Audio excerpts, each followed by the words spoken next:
Hello and welcome back to Reading with Mo and my first video of the new year. This is my January TBR video. I'm going to be sharing with you guys all the books that I'm going to be attempting to read in the month of January. I have about 6 physical books that I'm going to be showing you guys, and then we'll take a look at my Libby app and see if there's any books that I feel like I'm going to be prioritizing on there that I have checked out from my library. So let's just get straight into it. So for the first book, I'm actually actively trying to read 2 book series roughly at a time right now. And the first one I'm going to share with you is actually going to be the conclusion of the longest the longest series I have ever in my life read. And that is Realm of the Elderlings by Robin Hobb. This is the 3rd book in the Fits in the Fold trilogy, Assassin's Fate. I am about a third of the way into this one so far. I started it about a few days before the year so I could get a jump start because I knew this book was going to take me a minute to get through. It's like a 40-hour audiobook, so even on 2 times speed that's going to take a long time. So I'm about a third of the way through. I can't really say too much now as it's going to be the conclusion of the entire thing, but I am enjoying it so far and being able to get to see characters that we haven't really heard or seen much from since like previous books in the series, like I don't know, 6 books back or more by now. But yes, once I finish this will be the longest series I have ever read. Maybe ever it'll be the longest series I've ever read, because I don't know if I ever plan on reading or even know of any series that are this long that I want to read. And I think it's fitting as we are finishing a series to be starting a new one. So I am going to be picking up the first book in the First Law trilogy by Joe Abercrombie, The Blade Itself. I am reading this along with, I've been following along with the Catch Up Book Club. These past couple years, I've been catching up with that Realm of the Elderlings series. And this is going to be the book that they're reading for January and February. So I want to pick it up and see if I enjoy this series, because I will need a new series to pick up, as if I don't have any other ones on my shelves I probably should be prioritizing, but it's okay. Maybe next month we'll start fitting something else in as well. I don't really know too much about this series. I just know that it is a very character driven series. It's not very plot driven, at least the first book. But yeah, I know it's kind of dark and that it's fantasy, I believe. But yeah, other than that, I'm pretty much going into this blindly and hoping that I do enjoy it, because I would like to continue and finish the whole series, but I only have book 1 so far. I'm going to see if I like it, and then I will be purchasing the rest of the series if I do. The next few books I'm going to be sharing with you guys are all kind of part of other projects as well. So the first one I'll show you, the first couple ones actually are both books that are from a specific shelf on my bookshelf. If you can see this one right here, which I will be showing you guys an in-depth look on that bookshelf spotlight within the next few weeks, but I did go ahead and choose a couple of books from that shelf to add to my TBR. The first one is my first Isabel Allende book. I have about 6 of them, I believe, that are all published by Harper Via in these editions. And this one is Inias of My Soul. I actually just started this one last night.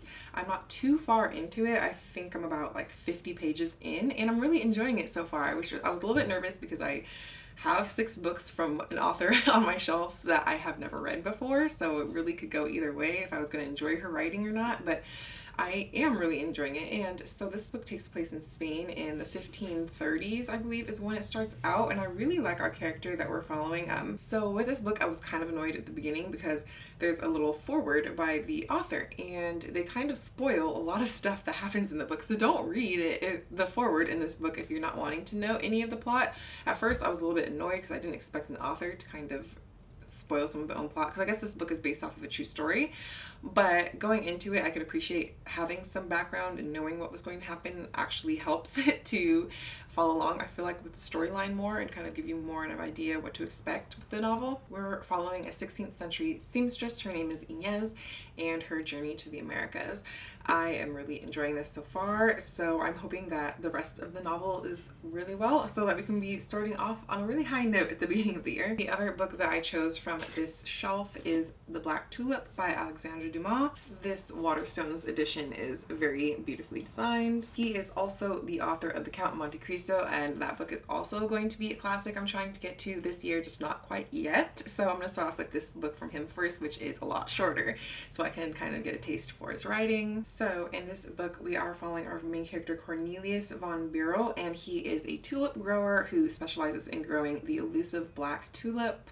And I guess his powerful godfather is assassinated, and he becomes caught up in a deadly political intrigue and falsely accused of high treason by a bitter rival.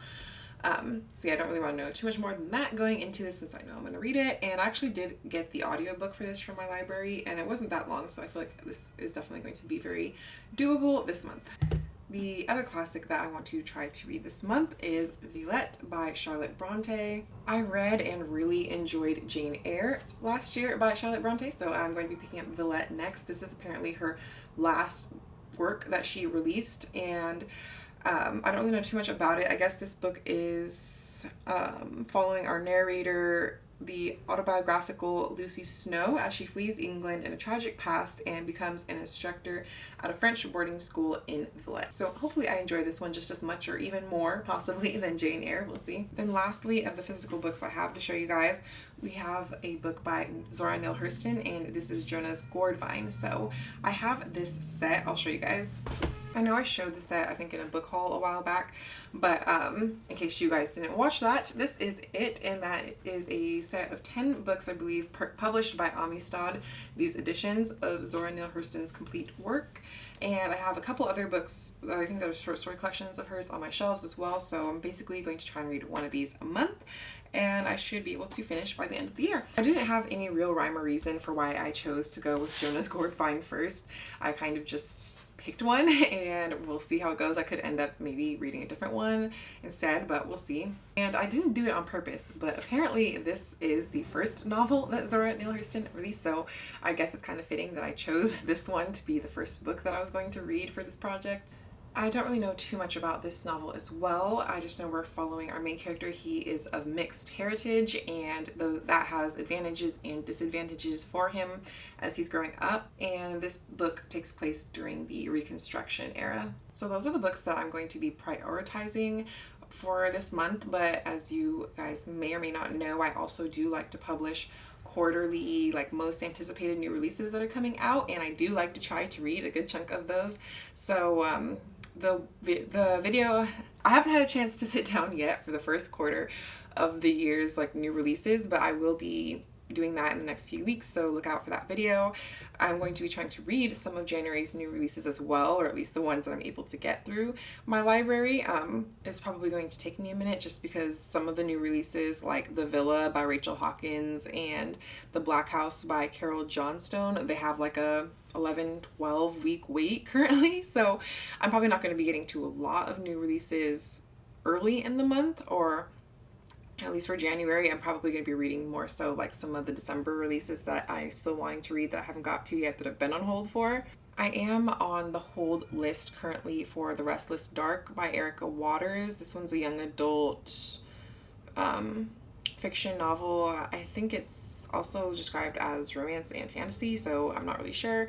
I just know it has something to do with a serial killer and a podcast, so I'll check that out for my library and see if it's something I want to listen to. I'm also on hold for Violette, the audiobook for that one, and I just got the audiobook for The Blade Itself by Joe Abercrombie, so that'll help me get through my physical list here that I'm trying to get to. I am going to be trying to get at least, 5 or 6 probably new release audiobooks from my library, but which ones they're going to be, it's all going to just be dependent on which ones my library gets, how quickly I'm on the app when they're released to be able to get in line, and then like how many people are in line ahead of me. So yeah, I have no idea what those ones may be. But if you do watch my next quarterly video where I talk about the books that are going to be coming out in January, February, and March, then that will give you an idea of some of the books that I'm going to be trying to read for January that are new releases. I haven't recorded that yet, but it will be up hopefully within the next few weeks. So that is it. That is my January TBR. I try to keep it very realistic for me so that I